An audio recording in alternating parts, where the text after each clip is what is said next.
હમણાં અહીં રાજકોટ હું હોટલમાં બેઠો હતો ને, ચા પીતો હતો, ત્યાં બહાર એક ચરોતર બાજુનો માણસ આવ્યો. હોટલની બહાર ઊભો ચા વાળાને કે ભાઈ પોણી હાલો. તો ચા વાળો કે કા આખી આવે ને કા અડધી આવે. અરે ભાઈ પોણી હાલો. તો કે તને કીધું ને કાં આખી આવે ને કાં અડધી આવે. તો હું સમજી ગયો. મેં ચાની રકાબી મૂકી દીધી. કીધું આ બાધે પેલા પૂગી જાઉં. મેં ત્યાં જઈને ચા વાળાને મેં કીધું ભાઈ પોણી એટલે ચા પોણી નહીં, પાણીને પોણી કહે છે. પોણી હાલો એટલે કીધું એને પાણી આપો. અને પાણી કીધું હજી તું આપીશ ને તરત એ કે બોકડો હાલો.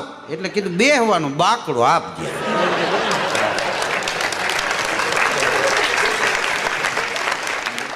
ભાષા ફરી જાય. કાકાને કોકા કહે. મોર કોકા આયેલા ને. કીધું કોકી કે ના એ નતો આવ્યો. મામા